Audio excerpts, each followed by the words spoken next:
आज आपको सेल्स की सबसे धमाकेदार वीडियो देने जा रहा हूं। 5 टिप्स दूंगा अपने 20 साल के एक्सपीरियंस से, जिसको सुनकर आप सेल्स के बादशाह बन सकते हैं। So try to make notes as much as possible guys. Today don't trust your mind. तो चलिए शुरू करते हैं आज की सेल्स का सबसे बड़ा वीडियो।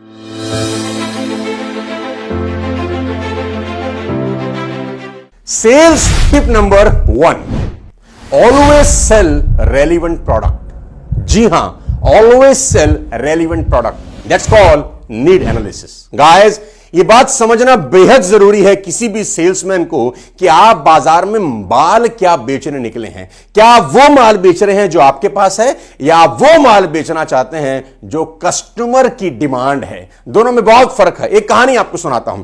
एक महिला लाल किले से तोता खरीद के लाई। ध्यान से सुनिएगा, आपको फंडा क्लियर हो जाएगा कि नीड एनालिसिस किसको बोलते हैं। एक महिला लाल किले से तोता खरीद के लाई। नॉर्मल तोता 2000 का था, लेकिन यह तोता लेडी को 20,000 रुपए का मिला। तो महिला ने पूछा कि बाकी तोते 2000 के, ये 20,000 का क्यों? तो उस आदमी ने, दुकानदार ने कहा कि मैडम, ये तोता बोलता है, आप घर ले जाइए, बोलेगा, मन बहलेगा। अच्छा, तो 20,000 का तोता लेके वो महिला घर पहुंची। पूरा दिन मिठू मिठू करती रही, लेकिन तोता न बोला। अगले दिन गुस्से में दुकानदार के पास गई और बोली, आपका तोता बोलता नहीं, आपने हमें ठग लिया। बोला, नहीं मैडम, बात ऐसी है कि यहां बड़े पिंजरे में था, आपका पिंजरा छोटा है, तोते को अच्छा नहीं लग रहा, फील नहीं आ रहा, आप बड़ा पिंजरा खरीदिए। अच्छा, बड़ा पिंजरा खरीदा और तोते को बड़े पिंजरे में डाल दिया। पूरा दिन वो महिला मिठू मियां करती रही, लेकिन तोता ना बोला। लेडी बहुत गुस्से में दूसरे दिन फिर लाल किला गई। बोला, भैया, आपके कहने से हमने पिंजरा बदल लिया, लेकिन तोता नहीं बोलता, अब क्या करें? उसने बोला, मैडम, बात ऐसी है कि यहां पर ना उस पिंजरे के अंदर एक बहुत शानदार झूला लगा हुआ था। तोता झूले पर बैठता था, झूलता था, उसको बड़ा मजा आता था, बोलता था। तो आप एक काम करिए, बाजार से एक झूला खरीद के उस पिंजरे में लगाइए, तोता झूलेगा, मन बहलेगा, बोलेगा। अच्छा, झूला खरीदा और उस पिंजरे में टांग दिया। पूरा दिन मिठू मियां करती रही, लेकिन तोता न बोला। गुस्से में फिर गई कि भैया, पिंजरा भी ले लिया, झूला भी लगा लिया, लेकिन तोता नहीं बोलता, तुमने हमको चीट किया क्या? बोला, नहीं मैडम, एक ट्राई और मारिए कि एक काम करिए, एक सीढ़ी खरीदिए। तोते को ऊपर नीचे होने की बड़ी आदत होती है। एक बार सीढ़ी लगाएंगी, ऊपर नीचे होगा, मन बहलेगा, जरूर बोलेगा, ट्राई करिए। अच्छा जी, सीढ़ी खरीदी, अब की पिंजरे में सीढ़ी लगाई गई। पूरा दिन निकल गया और तोता ना मिला। फाइनली वो लेडी गुस्से में अगले दिन लाल किला पहुंची। दुकानदार ने महिला को आते हुए देखा, बड़ी खुशी के साथ पूछा, क्या तोता बोला? बोला, जरूर बोला, लेकिन बोलते बोलते ही मर गया। मर गया? हां। क्या बोल रहा था मरने से पहले? बोला, इतनी ही बात बोल रहा था कि जहां से ये पिंजरा, जहां से ये झूला, जहां से ये सीढ़ी खरीद के लाती है मैडम, वहां कुछ खाने का मिलता है क्या? Guys, that's called need analysis.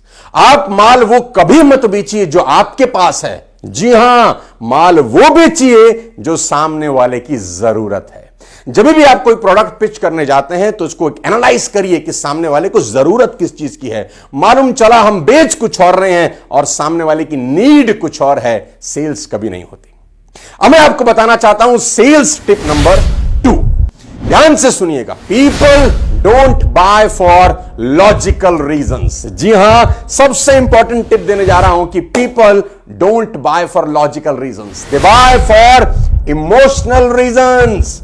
पूरी की पूरी दुनिया में जितना भी सेल होता है, लॉजिक से नहीं होता, इमोशन से होता है। मेरी बात नोट कर लें, दुनिया के अधिकतर डिसीजन में लॉजिक काम नहीं करते, इमोशंस काम करते हैं। आपकी सेल्स प्रेजेंटेशन ऐसी होनी चाहिए कि इमोशंस पर अटैक करें। कस्टमर को, साथियों, अगर एक सोल सेटिस्फाई इमोशनल रीजन मिल जाता है ना, तो वो दर्जनों लॉजिकल रीजंस को साइड कर देता है। और देता हूं आपको sales tip number 3, the most important tip in selling. If you are in sales, always remember, learning to sell is like learning to swim. जी हां, they are both learned by doing, not by reading book. आप किताब पढ़ के कभी sales नहीं सीख सकते, आपको मार्केट में उतरना होता है। जी हां, जितना ज्यादा से ज्यादा लोगों से बात करेंगे, अपना प्रोडक्ट दिखाएंगे, उतना ही आपकी बात में निखार आएगा। The point here is you can not control sales. Sales में आपका कोई कंट्रोल नहीं है, but you can control sales activity. Guys I repeat, you can not control sales. आपका हाथ नहीं है इसमें, आपका बस में नहीं है आप सेल कितनी निकालेंगे, but you can control sales activity. आप एक्टिविटी बढ़ा के सेल्स बढ़ा सकते हैं। Along with this you must understand the concept called law of average. आपको एक कंसेप्ट समझना होगा अगर आप सेल्समैन है। There is a concept called law of average. क्या है? If you show your product, any product you are selling, if you show your product to 10 people, you will get only 1।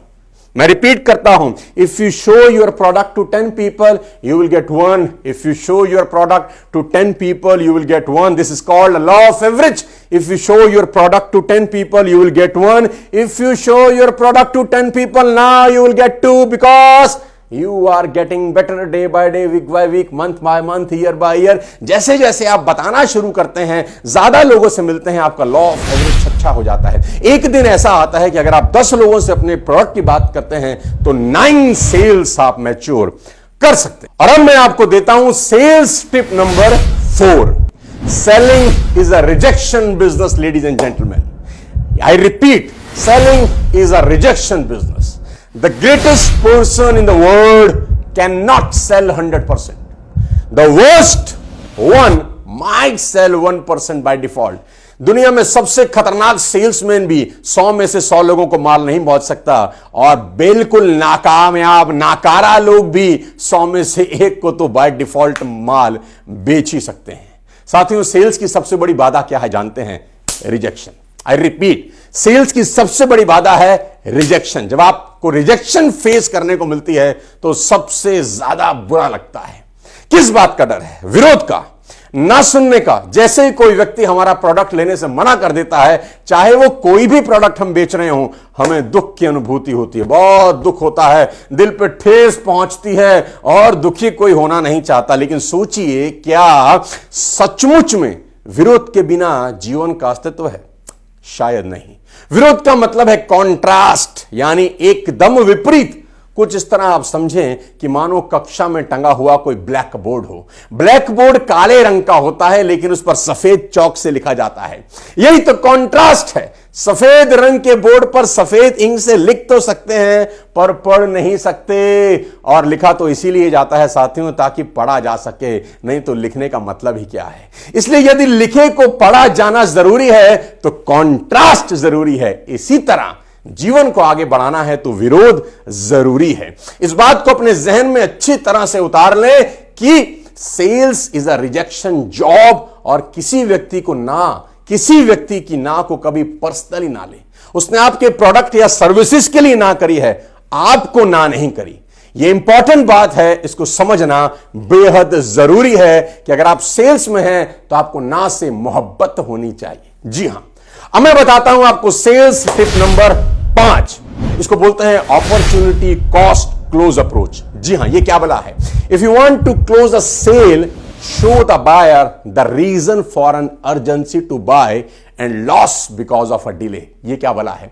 अगर आप कोई भी माल बेचना चाहते हैं तो माल खरीदने से जो फायदा हो रहा है उसको बताने की बजाय आपको माल ना खरीदने से उसका क्या नुकसान हो सकता है, इसके बारे में चर्चा करें। जी हां, उसको बताएं प्रोडक्ट खरीदने की कीमत तो बहुत कम है मेरे भाई, पर ना खरीदने की कीमत बहुत ज्यादा हो सकती है। Remember my words, people buy for 2 reasons. Number 1, either to gain a profit or to avoid loss. 2 तरीके से लोग सामान खरीदते हैं, या तो प्रॉफिट कमाने के लिए या नुकसान से बचने के लिए। ये 5 सेल्स टिप हर सेल्समैन अपनी जिंदगी में अप्लाई कर सकता है। ये 5 सेल्स टिप अप्लाई करने के बाद आपकी सेल्स बहुत बेहतर हो सकती है, लेकिन इस पे काम करने की जरूरत है। ये पांचों की पांचों सेल्स टिप 20 साल के एक्सपीरियंस का एक छोटा सा कैप्सूल है। कभी मौका मिला तो सेल्स के ऊपर बड़ी चर्चा करूंगा। और आज के वीडियो को सुनने के लिए बहुत बहुत शुक्रिया। किसी नए वीडियो के साथ फिर आपसे मुलाकात करूंगा। कमेंट बॉक्स में लिखें कि इन 5 टिप में से सबसे बढ़िया टिप आपको कौन सी मिली। तब तक अपने स्वास्थ्य का ध्यान रखिए। बहुत बहुत शुक्रिया। Thank you so much. जय हिंद।